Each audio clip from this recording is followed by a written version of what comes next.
नमो उपाध्यायाणं नमो लोये सव्यसाहुणं मंगलम भगवान वीरो मंगलम गौतमो गणी मंगलम कुंद कुंदाद्यो जैन धर्मोस्तु मंगलम सर्वमंगल मांगल्यम सर्वकल्याणकारकं प्रधानं सर्वधर्माणां जैनं जयतु शासनं जैनं जयतु शासनं जैनं जयतु शासनं। बंधु,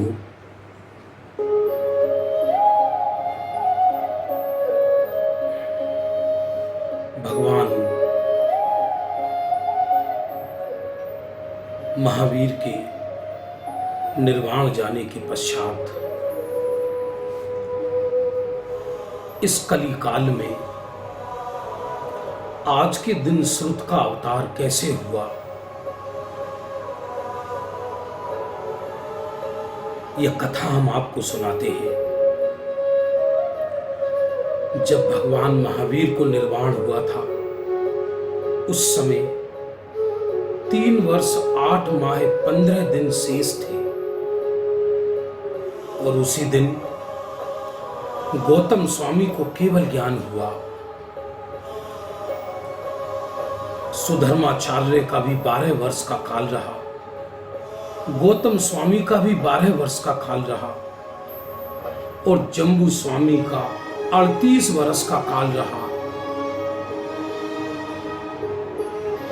62 वर्ष में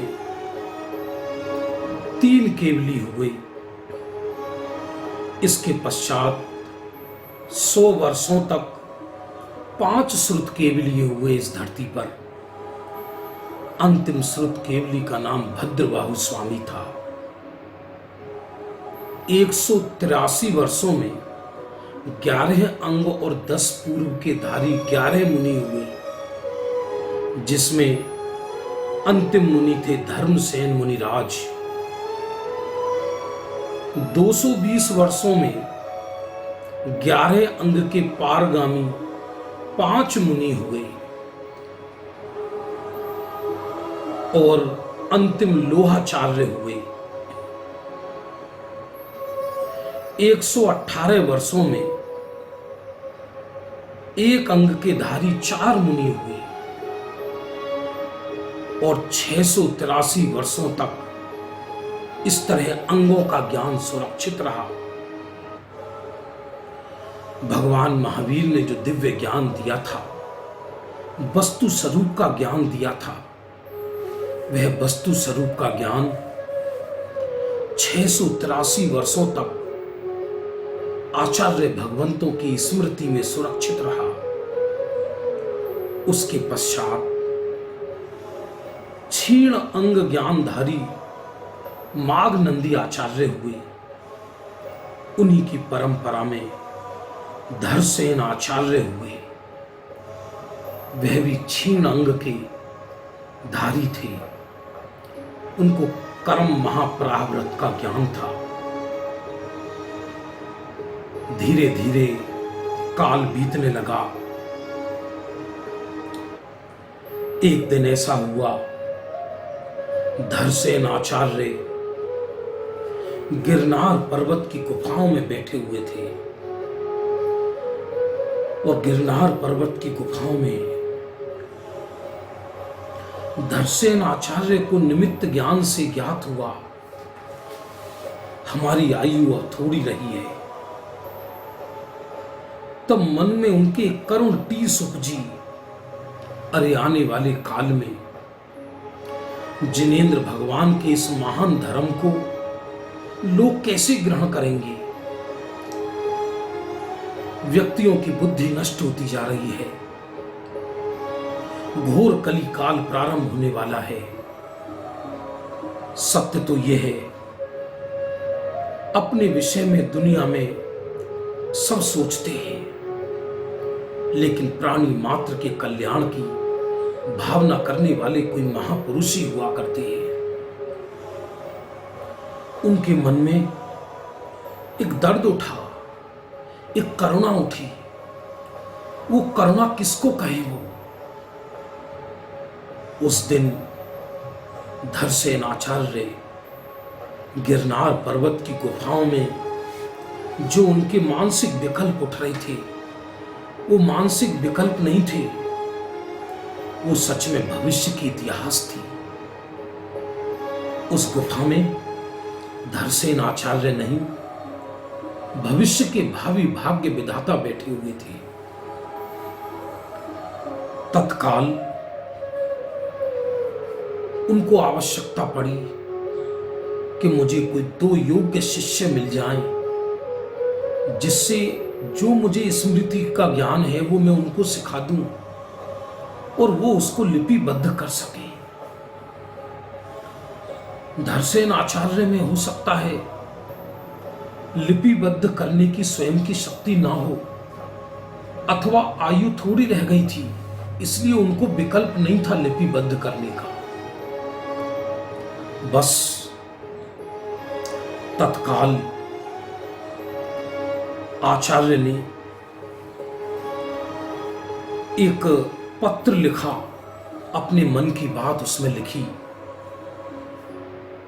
और तीर्थ यात्रा हेतु आंध्र प्रदेश के बेना तट नगर में महासेन आचार्य का संघ आया हुआ था और उस महासेनाचार्य के संघ के पास ब्रह्मचारी के हाथों से अपने हाथ का लिखा हुआ पत्र वहां पहुंचाया। वो पत्र भी अवश्य ही ताड़पत्र पे लिखा गया होगा, अथवा यूं कह सकते हैं वो पत्र भी हो सकता है अपने मन का अभिप्राय उस ब्रह्मचारी को बताया हो और उसने हूबहू शब्द महासेनाचार्य के समीप कहे हो।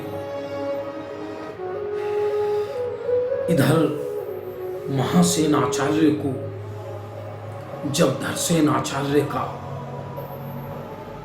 यह अभिप्राय ज्ञात हुआ, तब उन्होंने अपने संघ के 2 मुनिराजों को पुष्पदंत और भूतबली, ग्रंथों में ऐसा आता है उनका नाम पुष्पदत्त था, पुष्पदंत तो बाद में पड़ा, और वो दोनों महामुनिराज पुष्पदंत और भूतबली अपने कार्य की सिद्धि के लिए, पंचम काल का इतिहास रचने के लिए धरसेन आचार्य के पास गमन करने के लिए तैयार हुए। एक विचार आता है, एक मुनिराज को क्यों नहीं बुलाया, 2 को क्यों बुलाया? क्योंकि धरसेन आचार्य विवेकी थे। पंचम काल में कोई एकल बिहारी नहीं होता, तो अकेले वो कैसे आती? और ये काम कोई छोटा मोटा काम नहीं है, ये बड़ा काम है। हो सकता है एक पर विघ्न आ जाए तो दूसरा उसको पूरा करे। धरसेन आचार्य बहुत दूरदर्शी थे, इसलिए उन्होंने 2 शिष्यों को बुलाया, एक को नहीं। दोनों जिस प्रातः काल पहुंचने वाले थे गिरनार की गुफाओं में, उस प्रातः काल के पूर्व की रात्रि में धरसेन आचार्य ने एक स्वप्न देखा। 2 हष्टपुष्ट श्वेत बैल मुनिराज के चरणों में नमोस्तु कर रहे हैं। बस प्रातःकाल निद्रा भंग हुई, मुनि भगवंत सोते ही कहां है? पिछली रात्रि में कुछ क्षण शयन होता है, वो भी देह की विश्रांति के लिए, आत्मा तो उनकी विश्रांत है ही। जैसे ही सूर्य की पहली किरण आचार्य धरसेन के मस्तक पर गिरी, मानो वो सूर्य की किरण कोई नया संदेश लेकर आई हो, और दोनों महामुनिराज पुष्पदंत और भूतबली आचार्य धरसेन के चरणों में उन्होंने अपना मस्तक रख दिया। अहो, मानो भरत क्षेत्र का भाग्य जाग गया। 3 दिन आचार्य ने उनको अपने निकट रखा, अपने समीप रखा। 3 दिन तक उनकी विभिन्न भांति से परीक्षा लेने लगे। सर्वप्रथम धरसेन आचार्य ने उनको आशीर्वाद दिया, तुम भगवान महावीर के शासन को सुरक्षित करो, भगवान महावीर का शासन जयवंत बरते, तुम भगवान महावीर के शासन की सेवा करो। ये 2 बात सुनकर मुनिराज दोनों पुष्पदंत और भूतबली का हृदय भर गया। हे गुरुदेव, आदेश करो, हम जिनेंद्र भगवान महावीर के शासन में ही तो हमने जन्म लिया है, हम उन्हीं के बताए मार्ग पर चल रहे हैं, आप हमको आदेश करो।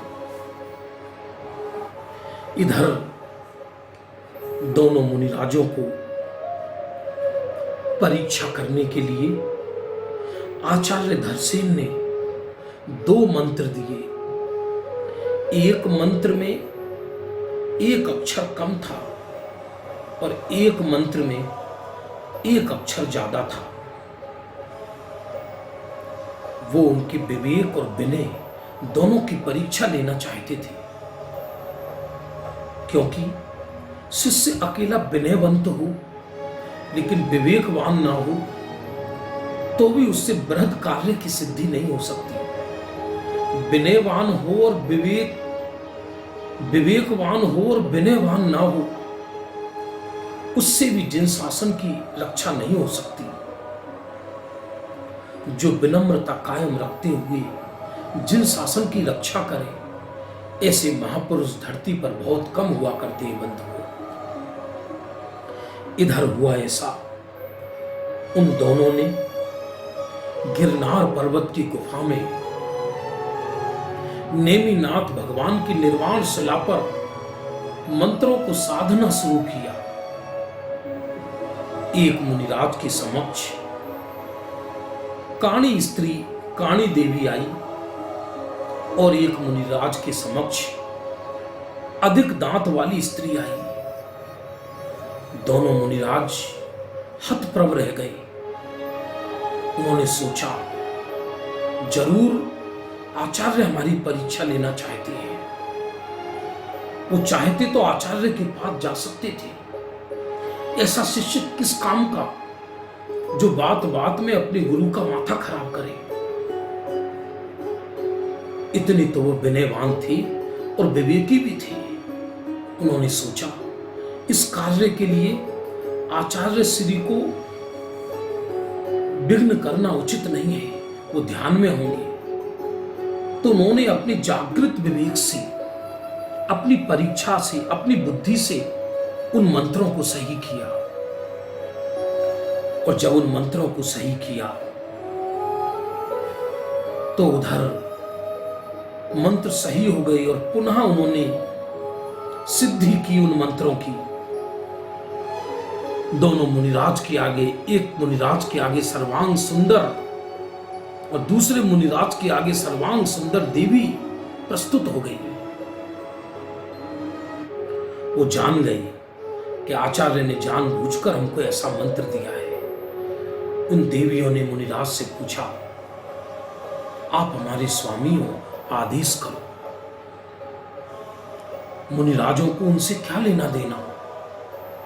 हो सकता है आचार्य ने ये मंत्र इसलिए भी दिया हो उनके ब्रह्मचर्य की पहचान के लिए। मुनिराजों ने मस्तक झुकाकर कहा, देवियों, आपका कार्य पूर्ण हुआ, आप अपने यथेष्ट स्थान जा सकती हैं। देवियां वहां से चली गई और दोनों पुष्पदंत और भूतबली महाराज मुनिराज दोनों धरसेन आचार्य के समीप आई और अपनी विद्या की बात कह दी, मंत्र की बात पूरी बता दी। धरसेन आचार्य को इतना प्रसन्नता हुई, इतनी प्रसन्नता हुई, इतनी प्रसन्नता हुई जिनकी उनको तलाश थी वो उनको मिल गई। जिनवाणी की नैया को पार लगाने वाले दो मुनिराज मिल गए, वरना ऐसी खाल में कौन लिपिबद्ध करता जिनवाणी को। धरसेन आचार्य निर्भर हो गए। उन्होंने पहले कुछ दिन उनको अपने पास रखकर जिस कर्म प्रावृत्त का उनको ज्ञान था, जीव की निमित्त नैमित्तिक अवस्थाओं का ज्ञान था, किस कर्मोदय से कैसी व्यवस्था बनती है, वो महासूक्ष्म ज्ञान पुष्पदंत और भूतबली मुनिराज को सिखाया। अपनी सारी ज्ञान स्मृति उन दोनों मुनिराजों में उड़ेल दी। है कोई गुरु ऐसा जो निर्वांछक भाव से अपनी सारी विद्या अपने शिष्यों के अंदर उड़ेल दे? सत्य तो यह है, गुरु ऐसा चाहिए जो शिष्य से कुछ ना छिपाए, और शिष्य ऐसा चाहिए जो गुरु को सर्वस्व समर्पण करे। जहां गुरु भी लोभी हो और चेला भी लोभी हो, उनसे इतिहास नहीं रचा करती, उनसे जिन धर्म रक्षित नहीं हुआ करता। इधर धरसेन आचार्य ने जो उनको क्षीण अंग का ज्ञान था, वो सारी विद्याएं पुष्पदंत भूतबली मुनिराज को सिखा दी। महासेनाचार्य ने भी योग्य शिष्यों को ही भेजा था। वो जानते थे ये दो शिष्य ही विद्या अंगीकार कर सकते हैं। और धरसेन आचार्य की तो आयु पूरी होने वाली थी। वो गुफाओं में महासमाधि के लिए समा गए और उन्होंने संलेखन अंगीकार कर ली। जो इस विश्व में आता है वो जाता है। आचार्यों, मुनि भगवंतों का मुख्य उद्देश्य तो सिद्धोपयोग है, अपनी आत्मा में रमण करना है। कदाचित छठे गुण स्थान में आते हैं तो उनको करना उपजती है जगत के जीवों पर। उनकी करना लोक के लिए कल्याणकारी हो जाती है। बंधु, जगत की करुणा संसार को बढ़ाती है। मुनिराजों की करुणा लोकोत्तर मार्ग का निर्माण करती है। मुनिराज की करुणा भव्य जीवों के मोक्ष मार्ग को प्रशस्त करती है।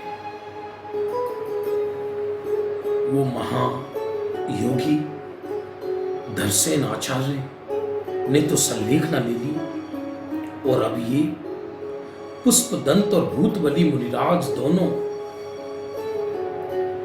ग्रंथों की रचना में लग गए। कैसे रचे होंगे वो ग्रंथ, कल्पना कीजिए।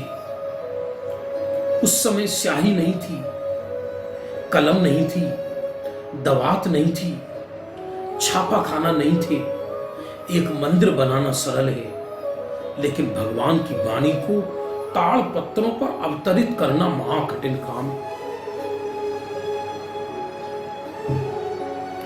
सूखे ताड़ पत्रों पर पुष्पदंत भूतबली मुनिराज ने पंचम काल के भव्य जीवों के लिए भगवान महावीर की वाणी को लिपिबद्ध करना प्रारंभ किया। सूखे ताड़ पत्र, उन पर कांटों से गोदना, एक गाथा लिखने में कितना समय लगा होगा। फिर उसमें जंगल की विशेष औषधि को भरना जिससे वो अक्षर उभर कर आए। फिर एक एक पत्र को कैसे सुरक्षित रखा होगा, वो एक एक पत्ता इकट्ठा किया होगा। वो वृक्षों के कोटर में इकट्ठा करते गए, वो लिखते गए, कोटरों में इकट्ठा करते गए, वो लिखते गए, कोटरों में इकट्ठा करते गए। दिन महीना साल बीतने लगे, ऋतुएं गुजरने लगी, आंधी आई, तूफान आए, जंगलों में भीषण उपसर्ग हुए, उन सब उपसर्गों से उन ताड़ पत्रों को सुरक्षित करते रहे। बंधुओं, इतिहास ये बताती है कि उन्होंने षटखंडागम ग्रंथ की रचना की। पुष्पदंत और भूतबली मुनिराज ने उसमें षटखंडागम में 6 खंड है। सत्संख्या, क्षेत्र, स्पर्शन, काल आदि, सत प्ररूपणा, क्षेत्र प्ररूपणा आदि, जिसकी चर्चा महाटीकाओं में है। और पुष्पदंत आचार्य ने सत प्ररूपणा लिखी थी। बीच में ही उनके देह ने साथ देना छोड़ दिया और पुष्पदंत मुनिराज ने संलेखना अंगीकार कर लिया। बाद के 5 खंडों को भूतबली महाराज ने ताड़ पत्रों पर अवतरित किया और ऐसा कहा जाता है कि जो 6 खंडों की, जिसका नाम षटखंडागम ग्रंथ रखा गया, क्योंकि उसमें सत प्ररूपणाओं का वर्णन था, षट प्ररूपणाओं का वर्णन था। और वो आज के दिन ज्येष्ठ शुक्ला पंचमी के दिन वो ग्रंथ अंकलेश्वर में पूर्ण हुआ। व्यंतरों ने उस ग्रंथ की महापूजा की। भूतों ने, भूतबली मुनिराज की भी जय जयकार हुई, क्योंकि प्रथम बार जिनवाणी लिपिबद्ध हुई। जैसे किसी के पिता का स्वर्गवास हो जाए तो माता ही पिता जैसा काम करती है। वो पुष्पदंत और भूतबली मुनिराज ने आज के दिन जिनवाणी को लिपिबद्ध किया। यद्यपि कुछ विशेषज्ञ ये भी कहते हैं इससे पहले कसाय पाउड की रचना हो चुकी थी वीरसेन स्वामी के द्वारा, लेकिन वो ज्यादा प्रसिद्धि में नहीं आया। ये ग्रंथ पूर्ण था, ये महान था, इसी की प्रसिद्धि अधिक हुई। इसलिए आज ही का दिन श्रुत पंचमी पर्व के नाम से विख्यात हुआ। बंधुओं, पुष्पदंत आचार्य कब तक रहे, भूतबली कब तक रहे, इनकी तिथियां तो नहीं लिखी, लेकिन यह पक्का है वो इस महान कार्य में लगे हुए थे, जिसके कारण आज हम पंचम काल में जिनवाणी पढ़ रहे हैं, घर घर जिनवाणी जा रही है। बंधुओं, इसके बाद पुष्पदंत आचार्य के बाद, भूतबली आचार्य के बाद षटखंडागम ग्रंथों की टीकाएं लिखी गईं, जिसमें धवल टीका पहले 5 खंड पर वीरसेन स्वामी ने लिखी, और जो महाधवल है वो टीका स्वरूप ही है, जिसे अपन छठा भाग कहते हैं, छठवां खंड कहते हैं। वो भूतबली महाराज द्वारा ही रचित है। कसाय पाहुड़ की टीका, जिसको जय धवल कहा जाता है, वीरसेन स्वामी और जिनसेन स्वामी ने की। आज के पवित्र दिन, ये श्रुत पंचमी के दिन, ये दिन धन्य हो गया, अंकलेश्वर के दिन। जिसको जिनवाणी की महिमा आई, उसने आज के दिन महा जय जयकार किया, जिनवाणी की पूजन की। बंधुओं, धीरे धीरे काल बीता, श्रुत पंचमी तो निकल गई, काल के गाल में न जाने क्या क्या समा गया। उसके बाद बहुत आचार्य हुए, समंत भद्र जैसे समर्थ आचार्य हुए, उमा स्वामी जैसे महान आचार्य हुए, उमा स्वामी जैसे जिन चंद्राचार्य हुए और कुंद कुंद आचार्य हुए। बंधुओं, प्रथम श्रुत स्कंध तो पुष्पदंत भूतबली महाराज ने रचा और द्वितीय श्रुत स्कंध आचार्य कुंद कुंद ने लिखा। एक तरफ निमित्त के ज्ञान कराने वाली व्यवस्था, एक तरफ शुद्धात्मा को प्ररूपित करने वाली व्यवस्था। यद्यपि कुंद कुंद आचार्य बाद में हुए, तथापि कुंद कुंद आचार्य के निमित्त से शुद्ध ने के विषय का प्रख्यात हुआ, अध्यात्म की जय जयकार हुई।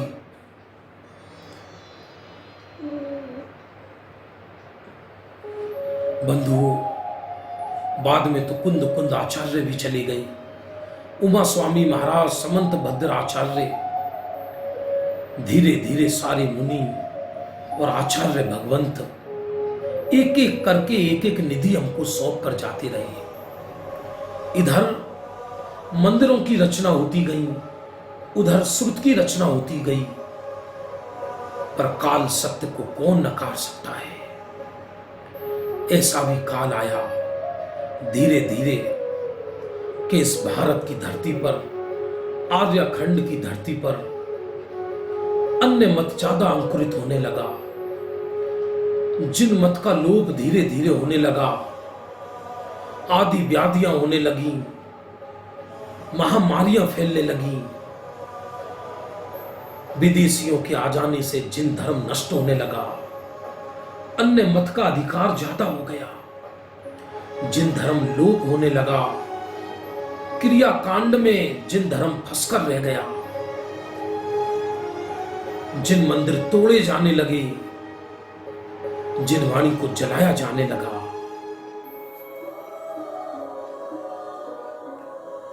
ये सब होने लगा। लेकिन बंधुओं, हमारे भाग्य से ये सब कुछ होने पर भी 5 परमागम बच गई, 60 खंडागम बच गया, जिनवाणी बच गई। 50-50 वर्ष तक जैन ग्रंथों की होली जली, लेकिन जितना श्रुत बच गया उतना मोक्ष ले जाने के लिए पर्याप्त है। बनारसी दास जी जैसे महान आचार्य हुए, टोडरमल जी जैसे महान विद्वान हुए, जयचंद छावड़ा जी जैसे, कासरीवाल जी जैसे महान विद्वान हुए, दौलत राम भूदर दास, दयानंद राय जी जैसे। इसके बाद धीरे धीरे काल बीता और काल बीतते बीतते इस काल में जिस समय धर्म क्रियाकांड की बेड़ियों में जकड़ रहा था, पुनः जिन धर्म का उद्धार करने के लिए सौराष्ट्र की मट्टी में पूज्य गुरुदेव श्री कांजी स्वामी हुए और उनके निमित्त से ग्रंथों का पुनरुद्धार हुआ। 33 ग्रंथों पर उन्होंने आद्योपांत प्रवचन किए। स्वयं श्रुत पंचमी महापर्व मनाना गुरुदेव श्री ने ही सिखाया लोगों को, क्योंकि ये श्रुत पंचमी महापर्व, ये श्रुतावतरण कोई साधारण पर्व नहीं है बंधुओं। क्योंकि यदि आचार्य भगवंत ने, धरसेन आचार्य के मन में ये टीस ना हुई होती, पुष्पदंत भूतबली मुनिराज ने ये लिपिबद्ध ग्रंथ नहीं किए होते, तो आज हमको जिनवाणी कौन सुनाता, आज हमको जिनवाणी कौन देता। और यदि आज इस काल में बात करें तो पूज्य गुरुदेव श्री की वाणी को कोई रिकॉर्डेड नहीं करता, तो आज हम पे गुरुदेव की वाणी नहीं आई होती। बंधु, कथा लंबी है, यदि इसका विचार करें तो इस जिनवाणी को लिपिबद्ध करने में बहुत आचार्य मुनि भगवंतों का योगदान है। एक मंदिर मिट जाने पर दूसरा बनाया जा सकता है, एक धर्मशाला मिट जाने पर दूसरी बनाई जा सकती है, लेकिन मूल रूप से एक जिनवाणी मिट जाए, मूल रूप से तो उसको दोबारा नहीं रचा जा सकता। आचार्य भगवंतों का एक एक अक्षर सर्वज्ञ की वाणी है। और आज इस काल में घर घर में जिनवाणी पहुंच रही है, घर घर में लोग जिनवाणी पढ़ रहे हैं। ये सब शुद्ध पंचमी पर्व का ही कमाल है। यदि आचार्य भगवंत हमको ग्रंथ ना दिया होता तो आज हम भगवान की वाणी को ना पढ़ पाते, ना अपने जीवन में उतार पाते। एक नहीं, हजारों महापुरुषों ने हमारे साथ महाउपकार किया है। आचार्यों का कहना है, अष्टपाहुड़ में एक गाथा आई है, इस काल में ही पंचम काल के अंत तक मुनि भगवंत होते रहेंगे और धर्म ध्यान के बल से स्वर्ग आदि जाते रहेंगे।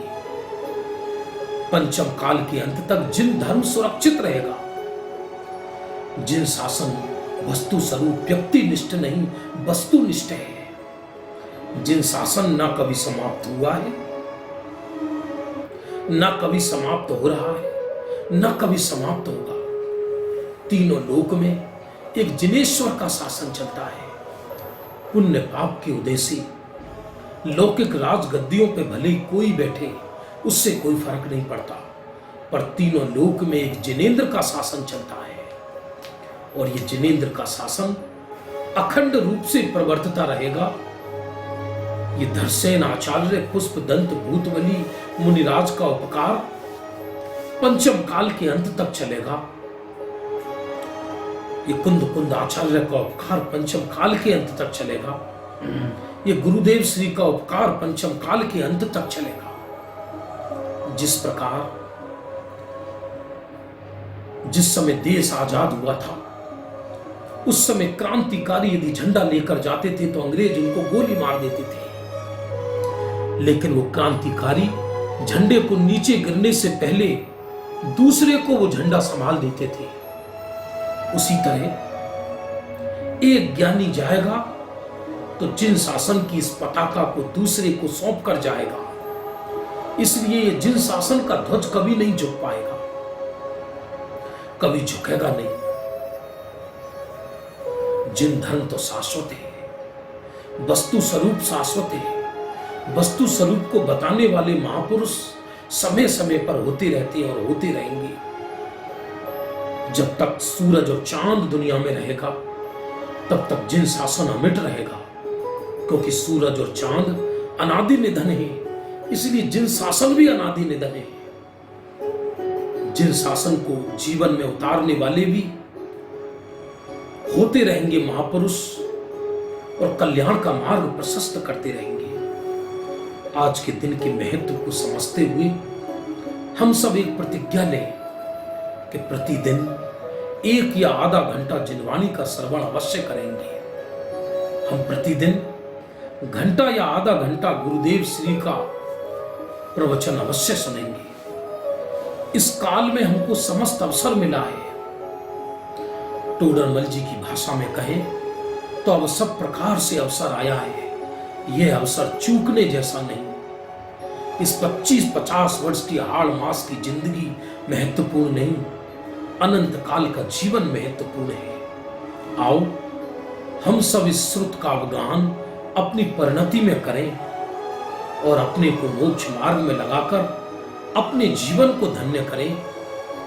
बोलो धरसेन आचार्य की जय हो, बोलो पुष्पदंत भूतबली महाराज की जय हो, बोलो कुंद कुंद आचार्य देव की जय हो, बोलो श्रुत पंचमी महापर्व की जय हो, बोलो सठखंडागम महाग्रंथ की जय हो।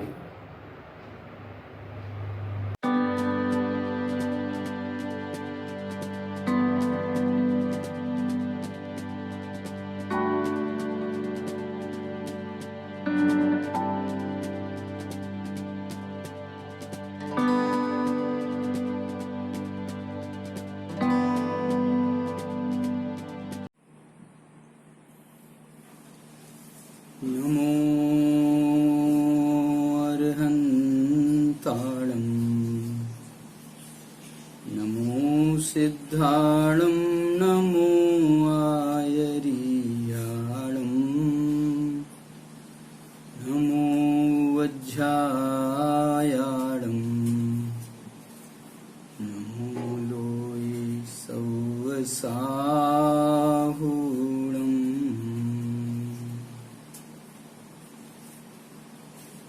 जयदु सुयदेवदा जीवो मंगलम। बोलिए सही। आज हम एक साक्षात्कार करने जा रहे हैं आदरणीय डॉक्टर विद्वान श्री राकेश कुमार जी जैन शास्त्री के द्वारा। आज के साक्षात्कार का विषय है प्रथम श्रुत स्कंध में धवला टीका एवं आचार्य कुंद कुंद के साहित्य का समन्वय। विषय को मैं पुनः एक बार दोहरा देता हूं ताकि आप विषय से अच्छे से अवगत हो जाएं।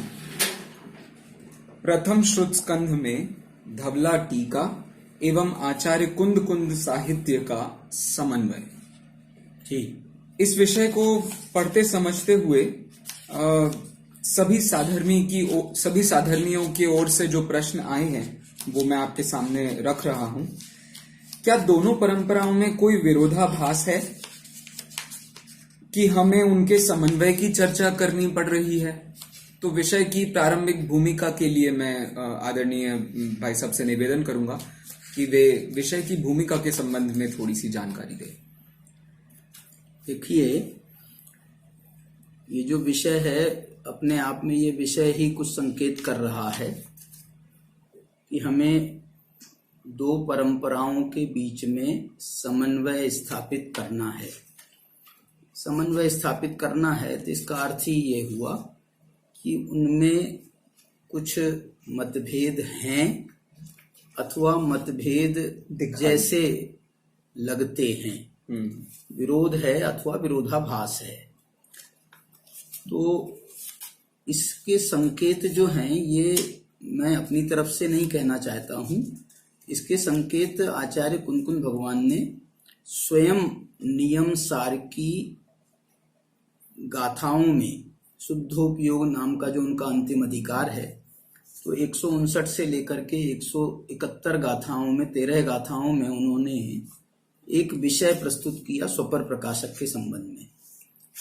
और वहां पर उन्होंने ये शब्द प्रयोग किया है, जय कोई भणई एवं। इसका अर्थ क्या हुआ? यदि कोई ऐसा कहता है, इसका अर्थ ही ये हुआ कि कोई ऐसे लोग हैं कि जो दूसरी मान्यता रखते हैं और आचार्य कुंद उसके संबंध में अपना दृष्टिकोण प्रस्तुत कर रहे हैं। जी। इसी प्रकार से सटखंडागम की जो टीका है धवला टीका, उसमें भी उन्होंने अपर पक्ष की तरफ से विषय प्रस्तुत किया कि कोई ऐसा मानता है कि ज्ञान स्वपर प्रकाशक है, तो उनने उसका खंडन करते हुए ये लिखा कि नहीं, ज्ञान स्वपर प्रकाशक नहीं है, ज्ञान तो पर प्रकाशक है। आत्मा में एक दर्शन नाम का भी गुण है जो दर्शन गुण स्वप्रकाशक है। ऐसे करके उन्होंने उस विषय का प्रस्तुतिकरण किया और उसका समाधान उन्होंने अपनी तरफ से किया। कुंद ने भी वही किया कि अपर पक्ष ऐसा मानता है और उसका समाधान ये है। लेकिन आश्चर्य की बात यह है कि जो मूल षटखंडागम ग्रंथ है उसके जो मूल सूत्र हैं, हम जिन्हें आचार्य कुंद से पूर्ववर्ती भी कहते हैं, तो वो जो सूत्र हैं उन सूत्रों में ये विषय नहीं आया है कहीं पर विरोधाभास का विषय, लेकिन टीका में जरूर आया है। इसके संकेत एक षटखंडागम पर बहुत बड़ा काम जिन्होंने किया है, बालचंद जी शास्त्री, उन्होंने षटखंडागम परिशीलन नाम से एक अलग से भी ग्रंथ लिखा। उन्होंने भी अपने उस ग्रंथ में ऐसे संकेत दिए और उन्होंने ये कहा, पीठिका का पेज नंबर, पीठिका है षटखंडागम परिशीलन की पीठिका है और पीठिका का पेज नंबर जो है 19 वो 19 है।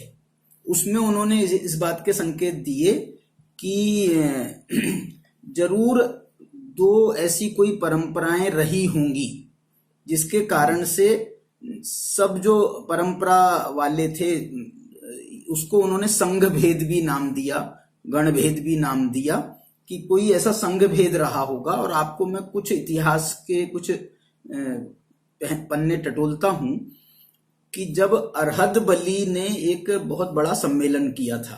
अरहद बली हमारे समझ लीजिए ये अंग पूर्व धारकों में अंतिम जो हैं, ये धरसेनाचार्य के पूर्ववर्ती हैं। धरसेनाचार्य के पूर्ववर्ती एक लोहाचार्य भी हैं, लोहार्य या लोहाचार्य भी हैं, और उनके पहले अरहद बली हैं।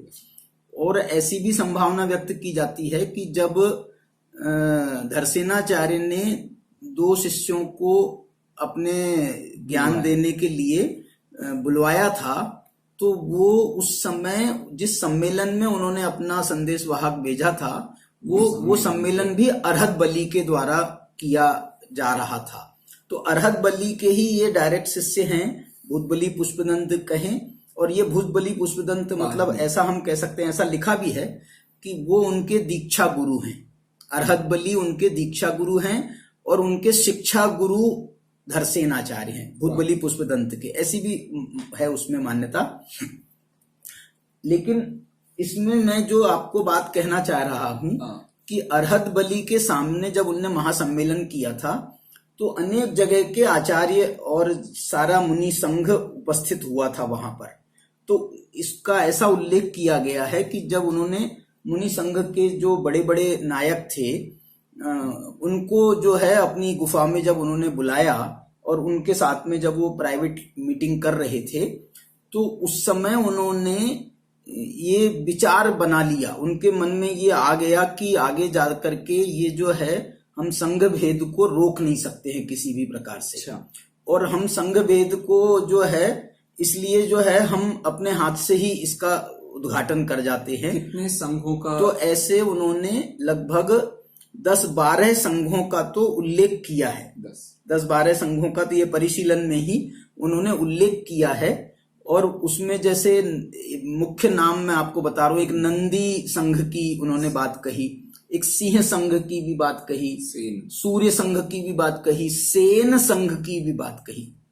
और ये जो सेन संघ है, जिन मुनियों के नाम के आगे सेन शब्द मिलता है, जैसे कि धरसेन, जैसे कि इसके बाद में जो परंपरा में जिन्होंने काम किया, सठखंडागम की टीका लिखने वाले भी वीर सेन स्वामी हैं, ये भी सेन संघ के प्रतीत होते हैं।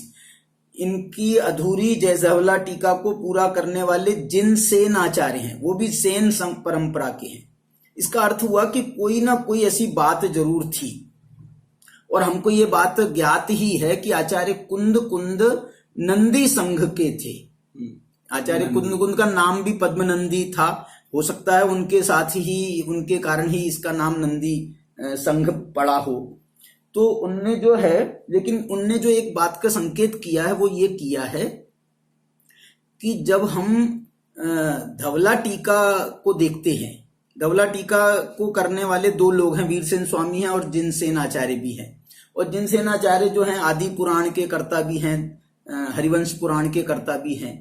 तो उन्होंने ये जो आदि पुराण और हरिवंश पुराण की रचनाएं की हैं, तो उन्होंने प्रारंभिक मंगलाचरण में पूर्ववर्ती आचार्यों का जब उल्लेख किया तो उन्होंने सबका उल्लेख किया।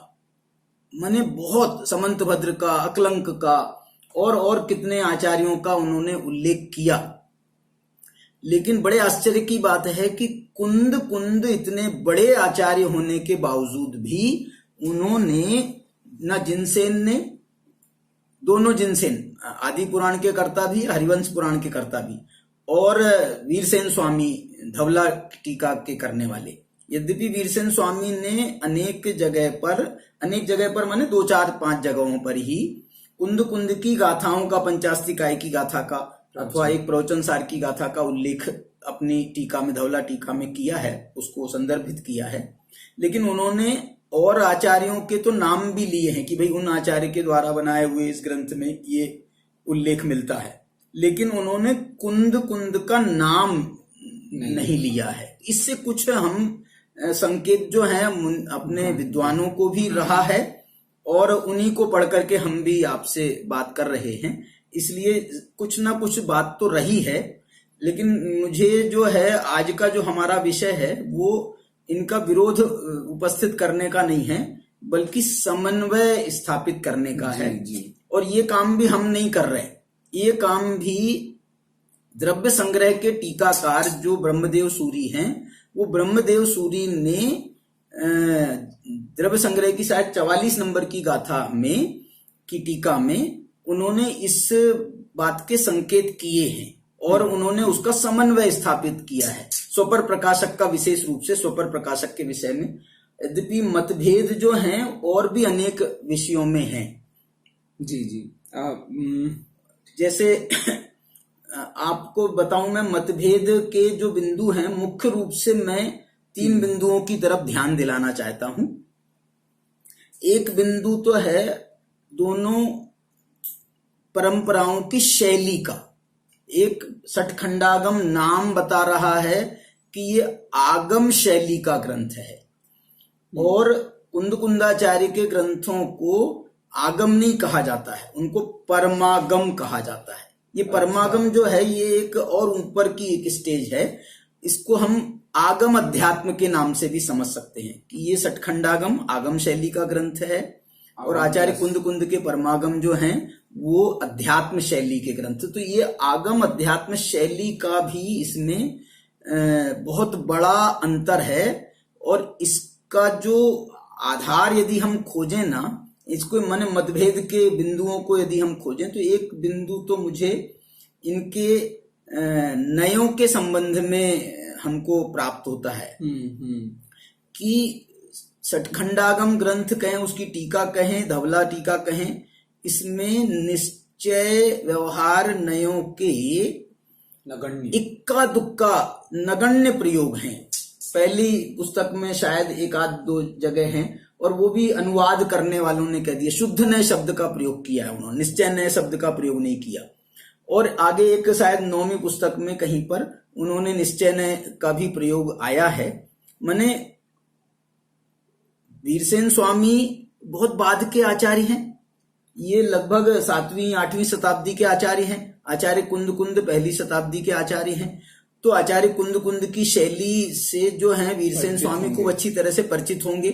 समय सार, नियम सार, ये ग्रंथ तो निश्चय व्यवहार नयों से भरे पड़े हैं, लेकिन उन्होंने निश्चय व्यवहार नय का भी प्रयोग करना जैसे उनको उससे ठीक नहीं लगा हो, उनने उसका प्रयोग नहीं किया। एक तो ये अंतर भाषित होता है। उनमें नयों का तो बहुत बड़ा संबंध है। उन्होंने 20 प्ररूपणाओं से ग्रंथ की रचना करी है। उस 20 प्ररूपणाएं माने 20 प्ररूपणाएं वो गोमट सार वाली नहीं, ये 20 प्ररूपणाएं जो हैं अधिगम के उपाय वाली जो 20 प्ररूपणाएं हैं, जिसमें हम 4 निक्षेपों को लेते हैं, सत्संख्या आदि 8 बोलों को लेते हैं, निर्देश आदि 6 भंगों को लेते हैं, और अंत में प्रमाण और नय। तो उन्होंने नयों को वस्तु स्वरूप समझने में बहुत उपयोगी माना है। नयों की चर्चा उन्होंने बहुत करी है, खूब करी है।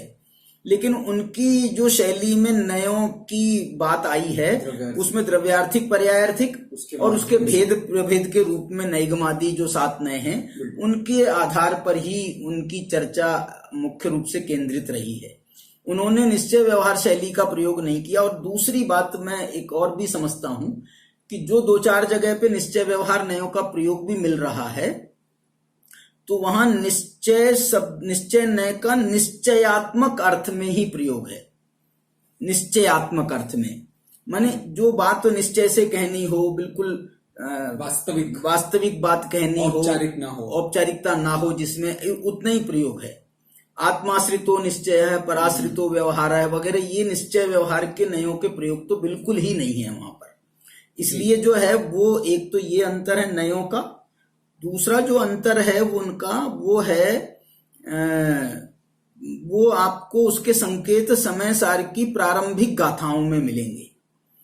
तीसरी गाथा में जो उन्होंने कहा कि बंध कहा ये अत्ते तेण विसंवादनी होदी, बंध कथा का को विसंवाद का कारण स्थापित कर रहे हैं आचार्य कुंद कुंद। सुध परिचिदानुभूदा सवस्वी काम भोग बंध कहा। ये काम भोग और बंध की कथा तो हमको खूब सुनी है, परिचित है और उसका अनुभव भी है, तो इस अर्थ में भी उन्होंने उसके संकेत डाले हैं, वहां भी बंध कथा का प्रयोग किया। तो ये जो बंध कथा है ना, इसका विश्लेषण करते हुए आचार्य अमृतचंद्र ने तो विशेष नहीं लिखा है आत्मख्याति टीका में, लेकिन जयसेनाचार्य ने, और जो अभी एक और टीका हमको मिली है प्रभाचंद्राचार्य की, उसमें भी उन्होंने बंध कथा का स्पष्ट अर्थ करते हुए लिखा है कि जो 4 प्रकार के बंध का जिसमें समावेश है, प्रकृति, प्रदेश, अनुभाग, स्थिति, ये बंध के नाम भी उन्होंने लिए हैं कि इनकी कथा को बंध कथा कह रहे हैं। बंध कथा में कोई मतलब और कोई बंध की कथा नहीं, और बल्कि यहाँ पर काम भोग की कथा के साथ में उन्होंने बंध कथा को रखा है। माने ऐसा कुछ कहना चाहते हैं आचार्य कुंद कुंद कि भाई तुमको आत्मा का हित करना है कि अपने सूक्ष्म ज्ञान को बढ़ाना है। यदि आत्मा का हित करना है तो तुमको अध्यात्म के मार्ग में जाना होगा, और अध्यात्म के मार्ग में जाना है इसका मतलब है एयत्तस्सुलंभो नवरिणसुलहो विहत्तस्य। एकत्व विभक्त आत्मा की बात तुमने आज तक ना सुनी है, ना परिचय की है, ना अनुभव किया है, इसलिए तुम एकत्व विभक्त आत्मा की बात को सुनो और उसको अवधारण करके अपना कल्याण करो। तो ऐसा कुछ उन्होंने वहां पर बंध कथा के माध्यम से भी उसका कुछ कहना चाहते हो? पूछना है, बोलो। तो क्या इसका ऐसे अर्थ भी निकाला जा सकता है कि ये जो चंद्र परंपरा है, सपोज मतलब अमृत चंद्र कहें या आपके नेमी चंद्र कहें या बृहद्रव, वो तो आगे की बात हुई, इन्होंने बहुत हद तक दोनों परंपराओं का समन्वय करने की कोशिशें की हैं। क्योंकि अब जैसे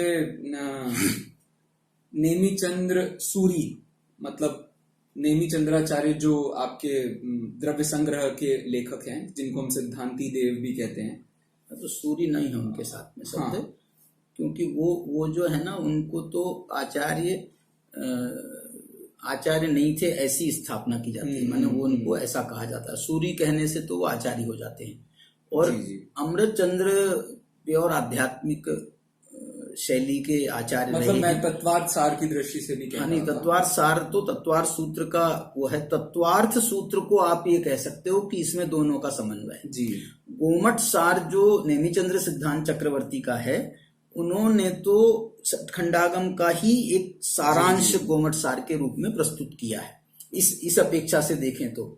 और वैसे जो तुम कह रहे हो चंद्र जो है, ये भी एक गण के रूप में, संघ के रूप में उन्होंने नाम लिया है। सूर्यगण, चंद्रगण भी ऐसे बनाए गए थे। उसके बाद में फिर आचार्यों की परंपराएं, बहुत सारे संघों का तो हमको कोई उल्लेख भी नहीं मिलता है, और अब कोई उनका मिलता नहीं है ज्यादा। अब तो सारी की सारी परंपरा अपने को कुंद कुंद का ही अनुगामी कहती है, और कुंद कुंद का ही अन्वय, कुंद कुंद के अन्वय में कुंद कुंद आमनाए, तो जो है वो कुंद कुंद आमनाए के बिना तो अभी दिगंबर परंपरा में कोई भी आचार्य अपने को मानता नहीं है।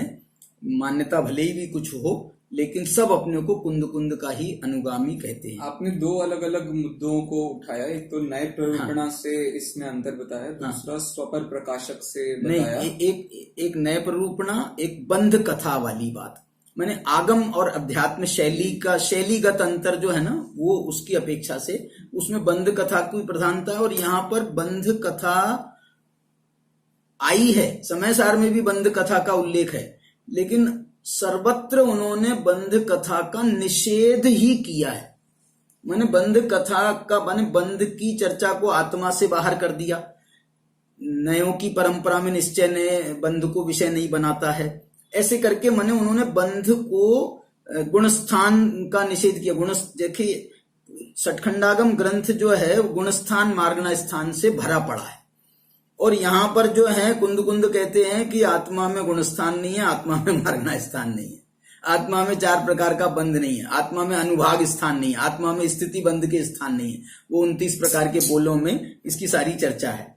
तो ये जो है ना, और दूसरा जो सबसे बड़ा मुद्दा आज की हमारी गोष्ठी का है, वो विषय है जिसमें बहुत स्पष्ट रूप से दोनों परंपराओं का जो हमको मत भिन्नता जो है वो दिखाई दे रही है, और वो है स्वपर प्रकाशक को लेकर के। मैं तो बस पूछ रहा था इसके अलावा और कोई विषय है क्या? अभी तो मेरे दिमाग में 3 ही पॉइंट विशेष रूप से आए मिले थे मुझे। इसके अलावा आगम अध्यात्म और स्वपर प्रकाशक, स्वपर प्रकाशक और बंद कथा वाली जो बात उसके साथ में जोड़ी है। अब जरा हम अपने मुख्य बिंदु पर आते हैं जो कि स्वपर प्रकाशक है। जी, स्वपर प्रकाशक पर चर्चा करने से पहले मैं थोड़ा सा आपसे ये स्व प्रकाशक और पर प्रकाशक इसके बारे में पहले आप बता दीजिए कि इसका स्वरूप ही क्या है। बाद में हम दोनों पक्ष आप बताना, फिर उसके बाद अपन उस मतभेद पर चर्चा करेंगे। देखो, मैं स्वपर प्रकाशक की चर्चा करता हूँ।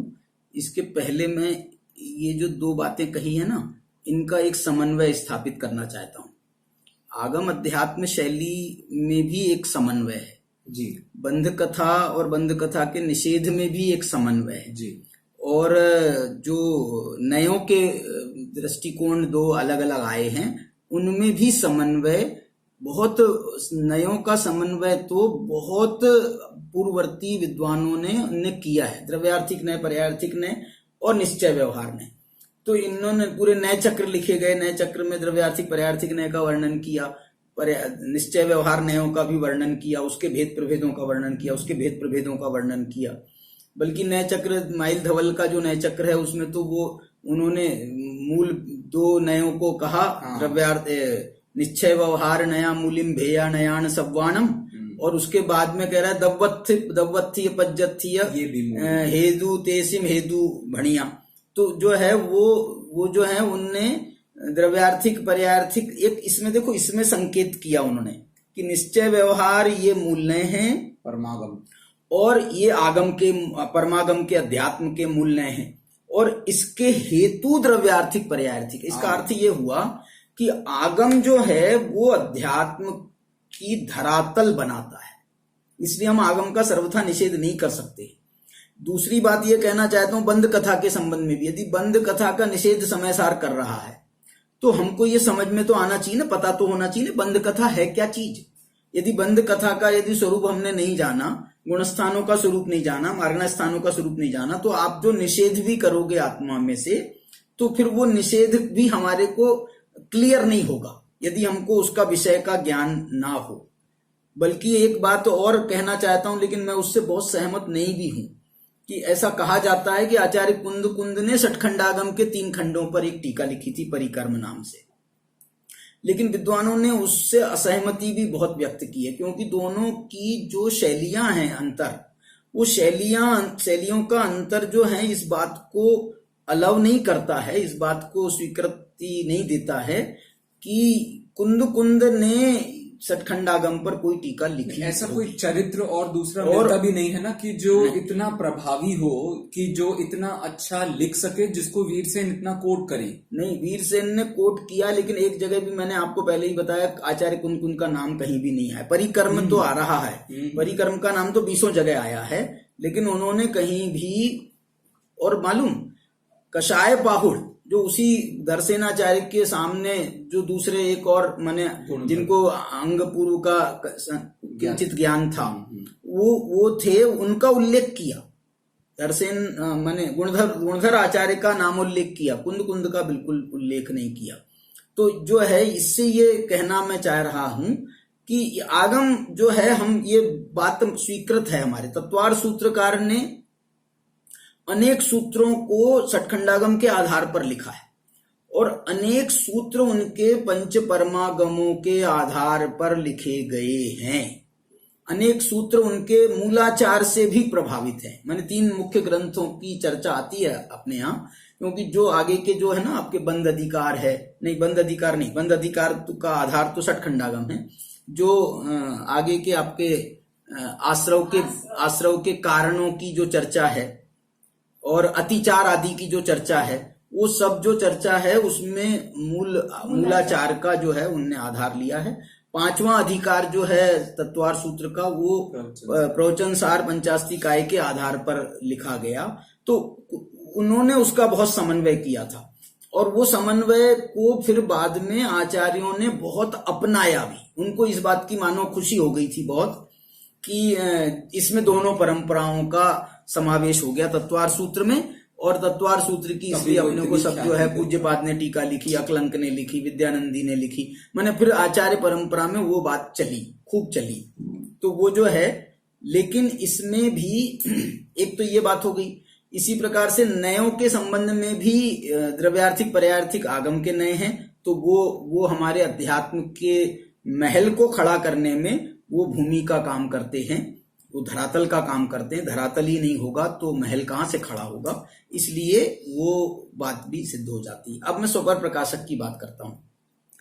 स्वपर प्रकाशक का जो विषय है उसका सामान्य अर्थ ये है, और ये चर्चा स्वपर प्रकाशक की चर्चा ये हमारे सिर्फ ये दो मतों में नहीं है। गुरुदेव ने तो इसमें ये भी लिखा कि ये जो है श्वेतांबर मत की ये मान्यता है कि ज्ञान दर्शन जो है वो स्वप्रकाशक है और ज्ञान पर प्रकाशक है। ये गुरुदेव ने ऐसा अपने प्रवचन में एक जगह ऐसा लिखा कि ये श्वेतांबर मत की मान्यता है। एक जगह उन्होंने सठखंडागम का भी उल्लेख किया गुरुदेव ने। तो वो जो है वो मैं ये बताना चाह रहा हूं स्वपर प्रकाशक का अर्थ क्या है कि वस्तु का स्वरूप हमें जानना है, समझना है, तो आखिर कोई तो उसको जानने वाला होगा, कोई तो उसको समझने वाला होगा। यदि कोई जानने वाला ही नहीं होगा तो फिर उसकी परंपरा आगे चलेगी कैसे? सर्वज्ञ भगवान ने वस्तु के स्वरूप को देखा, जाना, और बिना जाने जो है वो कैसे वस्तु के स्वरूप का प्रतिपादन वो करते।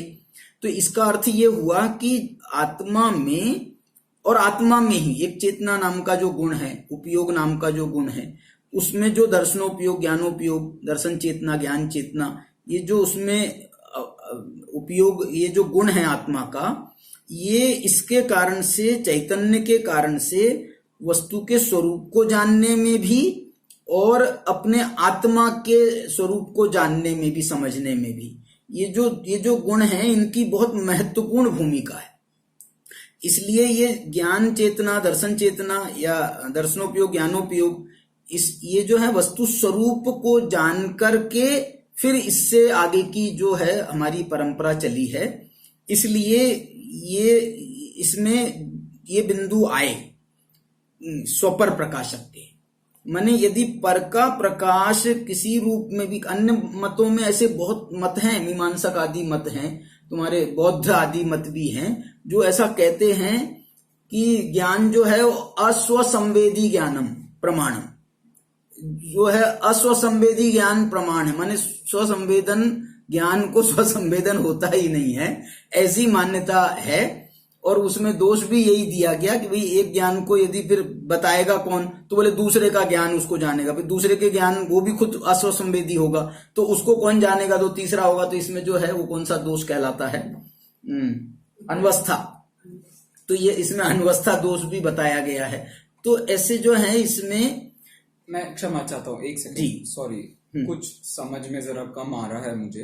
मैं ये पूछ रहा हूँ सीधा सीधा, आप तो पहले मुझे स्वप्रकाशक का हम क्या अर्थ समझ रहे हैं और पर प्रकाशक का क्या अर्थ समझ रहे हैं जैनों के हिसाब से, एक सामान्य विषय परिचय करा दीजिए। बात देखो अपन, और हाँ देखो इसमें स्वपर प्रकाशक आत्मा स्वपर प्रकाशक है, इसमें कोई मतभेद नहीं है। और स्वपर प्रकाशक का अर्थ ये है कि ज्ञान आत्मा जो है वो स्व को भी विषय बनाती है और पर को भी विषय बनाती। प्रकाशक का अर्थ क्या होता है? स्वपर मतलब पदार्थ। इसमें इसका अर्थ नहीं, मैं ये कहना चाहता हूं स्वपर के अनेकों अर्थ आचार्यों ने, जैन आचार्यों ने भी किए। स्वपर का अर्थ हमेशा ऐसा नहीं होता है कि स्व माने आत्मा और पर माने पर द्रव्य, इतना ही नहीं होता है, बल्कि बहुत इसको यदि विचार करें ना, नहीं उसका मैं आपको बताऊं, राजवार्तिक में, सप्तभंगी तरंगणी में और यहाँ पर भी अध्यात्म ग्रंथों में तो स्वपर प्रकाशक का विषय है ही भाई। जैसे स्वपर प्रकाशकता जो है, इसको मालूम है, आत्मा का ये स्वभाव माना गया है। स्वपर प्रकाश आत्मा का स्वभाव माना गया है, और ये आत्मा का स्वभाव माना गया है। इस अपेक्षा से फिर वो उसकी कार्यशैली कैसी होती है, उसकी कार्य कैसे करता है, तो इसमें ये बताना चाहते हैं कि जैसे हम पर को विषय बना रहे हैं, पर को जान देख रहे हैं, तो उस समय भी वो हमारा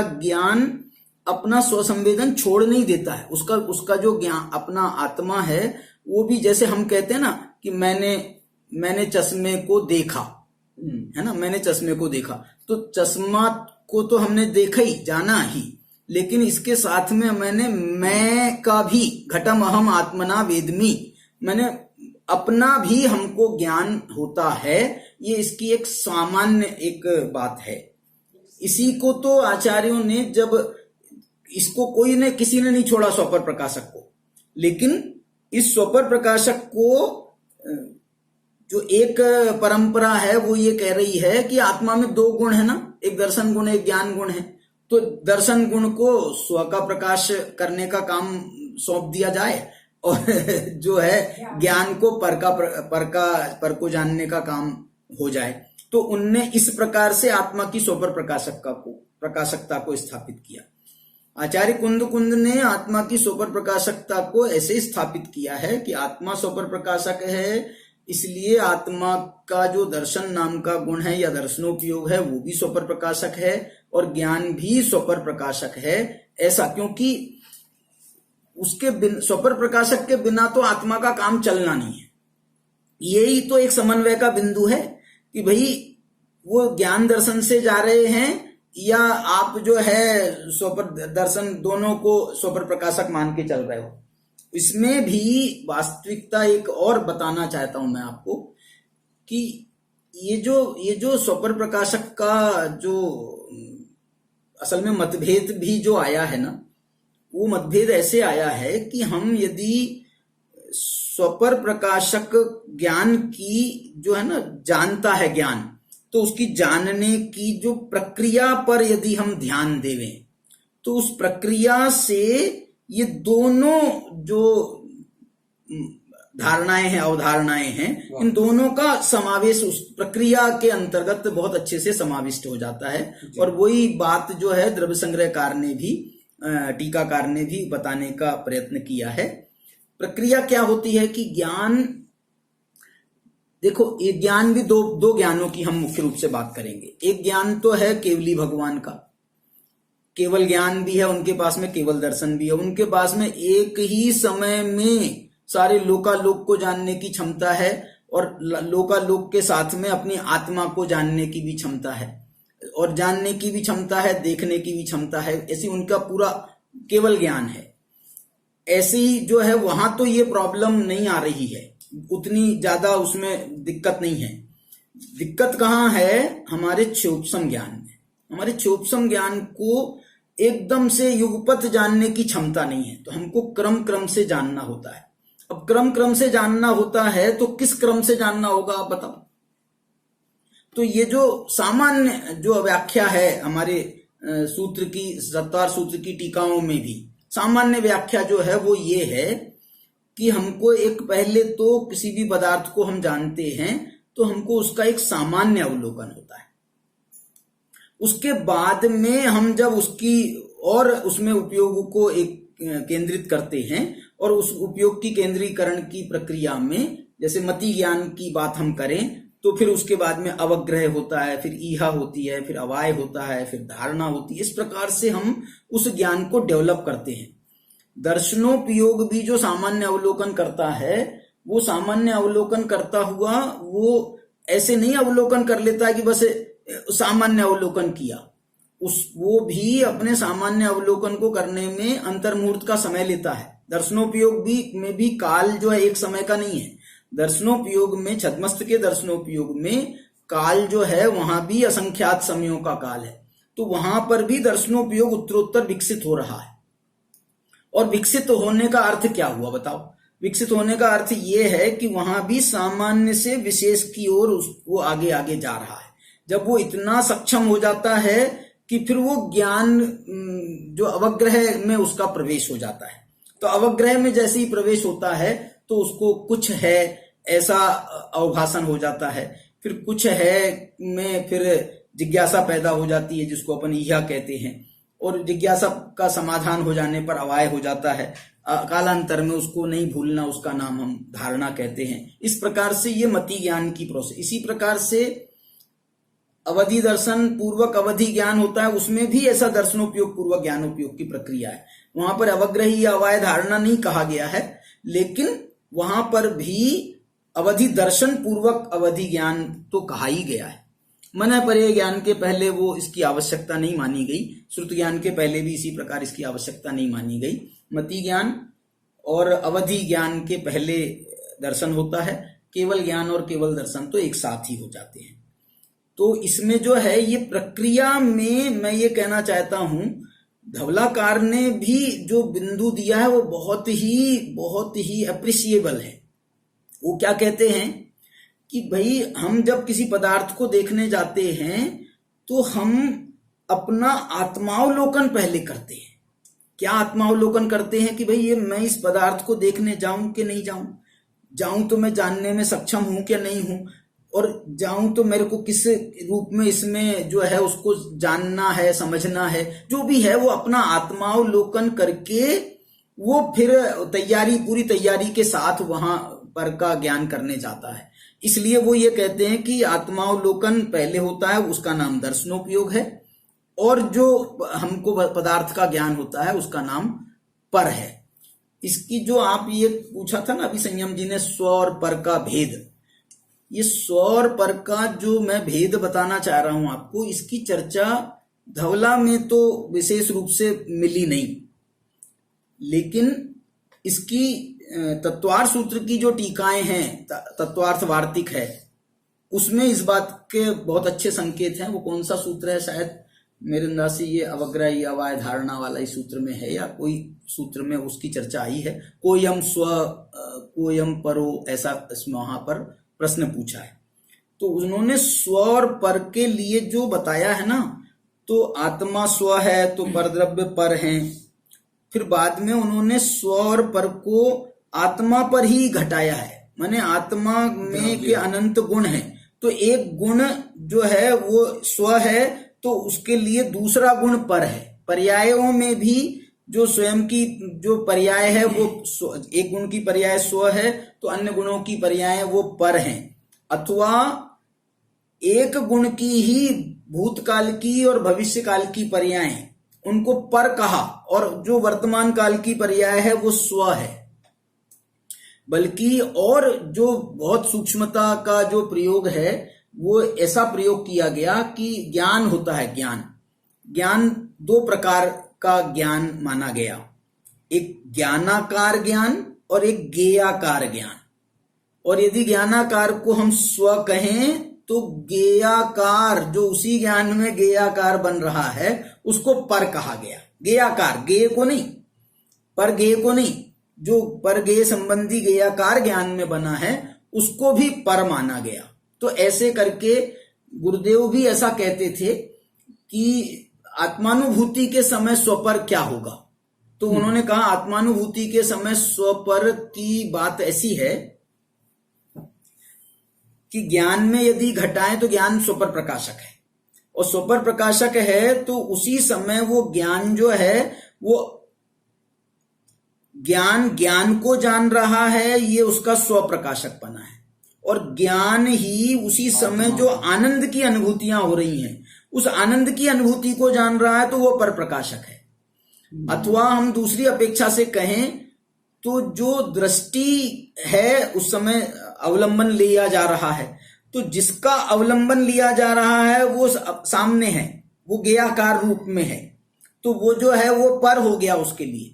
और जो अवलंबन ले रहा है वो जो है वो ज्ञान की पर्याय वो स्व है। लेकिन ज्ञान की पर्याय अनुभूति में पता पड़ती थोड़ी है। बिल्कुल पता पड़ती है, बिल्कुल पता पड़ती है। उस ज्ञान अपना स्वपर प्रकाशकता को कभी छोड़ता नहीं। नहीं, मतलब वर्तमान पर्याय तो बाहर ही रहती है ना। नहीं, वो दूसरी बात वो मैं बता रहा हूँ। वो दृष्टि के विषय की एंगल से जब बात की जाती है ना, ये ज्ञान के एंगल से, तो हमने आपको ये कहा कि ज्ञान पर्याय का वो ज्ञान पर्याय स्व है, आनंद आदि की पर्याय पर हैं, और जो उसका विषय है वो पर है। ऐसा इसमें घटेगा ज्ञान में।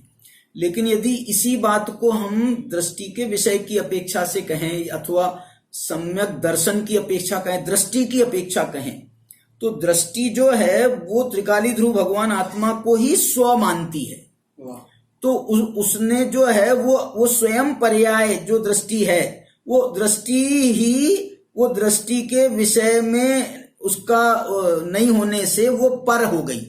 माने दृष्टि जो दृष्टि आत्मा के लक्ष्य कर रही है तो आत्मा को अपना स्व मानती है, तो बाकी सब जो है वो वर्तमान पर्याय, जो पर्याय स्वयं उसका लक्ष्य कर रही है, वो पर्याय भी उसके लिए पर हो जाती है। तो ये दृष्टि की अपेक्षा एंगल है। ऐसे बहुत सारे एंगल हैं, दृष्टि की अपेक्षा कहो, आप ज्ञान की अपेक्षा कहो, मुख्य रूप से तो ये दो ही हैं। और इनमें भी ये स्वपर प्रकाशकता का बहुत सुंदर समावेश किया गया है। एक बात इसमें अभी मेरे को और एक छूट रही है, वो ये छूट रही है स्वपर प्रकाशक में,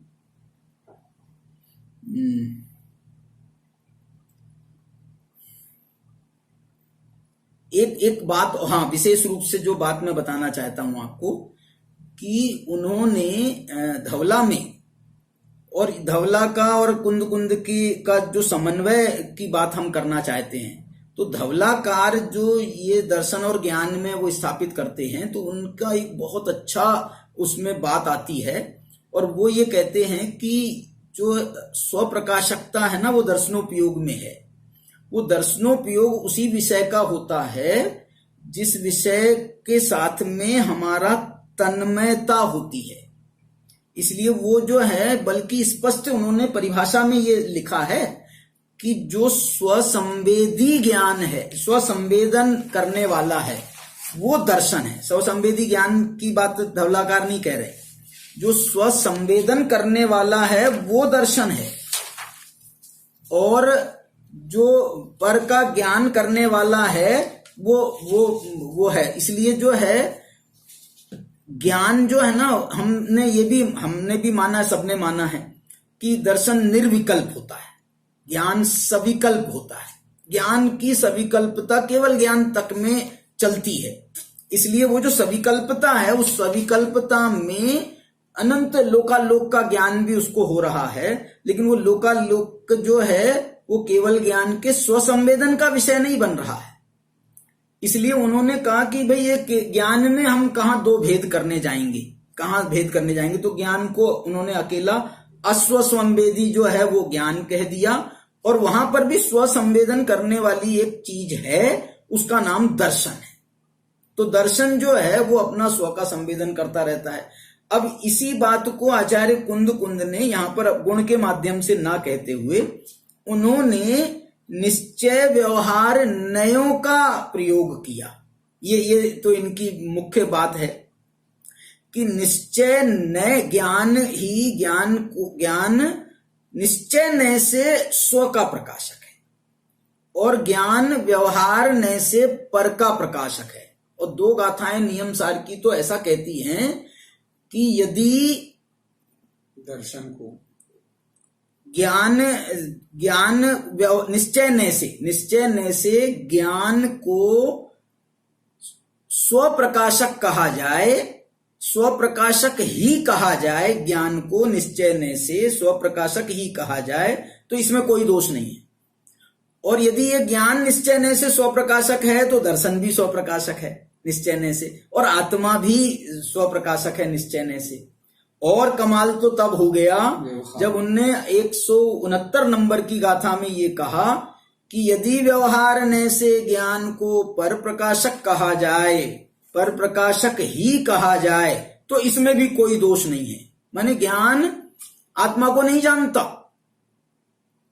किस नय से? व्यवहार नय से। और निश्चय नय से वो लोकालोक को नहीं जानता है, जानति पश्यति सव्वम व्यवहार नयेन केवली भगवम, सारे लोकालोक को व्यवहार नय से जानता है, और व्यवहार नय से वो अपनी आत्मा को नहीं जानता है। क्यों? क्योंकि ये दोनों के जानने में फर्क है। एक का ज्ञान जो है वो स्वसंवेदन सहित हो रहा है, और एक का ज्ञान संवेदन रहित हो रहा है। पर पदार्थों का ज्ञान संवेदन रहित हो रहा है, इसलिए उसको व्यवहार नय का विषय स्थापित किया। और ये आत्मा के ज्ञान को निश्चय नय का विषय स्थापित किया। अंतिम छोटा मैं सा एक मिनट मैं ये कहना चाह रहा हूं, इसी को धवला, मैं ये कहना, एक बात बताना चाहता हूं कि जो आत्मा के अनंत गुण हैं, उन अनंत गुणों में भी तो हम नयों का प्रयोग करते हैं कि नहीं करते हैं? कि ज्ञान की अपेक्षा आत्मा जानता है, दर्शन की अपेक्षा देखता है, माने गुणों में भी हम अपेक्षा का व्यवहार, माने नयों का प्रयोग करते हैं एक प्रकार से। और ये तो इसीलिए जो है उन्होंने गुणों के माध्यम से जो बात कही है उसको आचार्य कुंद ने नयों के माध्यम से कही है। नए भी तो वस्तु के अंश को ही विषय बनाते हैं ना, गुणों को, धर्मों को। प्रवचन सार के नए उन्होंने स्थापित किया कि आत्मा अनंत गुणात्मक है, आत्मा अनंत धर्म वाली है, और एक एक धर्म को विषय बनाने वाला एक एक नए है। तो ऐसे जो है ना, इनका जो समन्वय है वो बहुत अच्छे से स्थापित होता है। गुण के माध्यम से आप कोई काम करो अथवा नयों के माध्यम से करो, इसमें हम दोनों का एक साथ में समावेश कर लेते हैं। हाँ बोलो, क्या पूछो।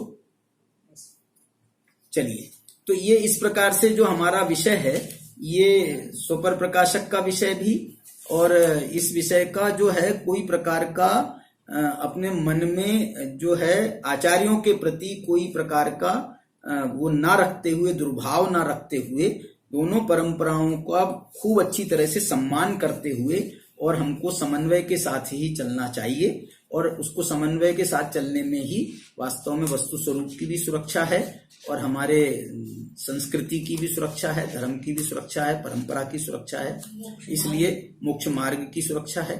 तो इसलिए हम सब अपना आत्मा का कल्याण करने हेतु हम जो है, जो हमारी परंपरा है उसका आश्रय करें, और जो आचार्य कुंद के द्वारा अपनी एकत्व विभक्त आत्मा को बताने का उन्होंने जो प्रयत्न किया है उसको हम समझें और अपना कल्याण करें। जय जिनेंद्र।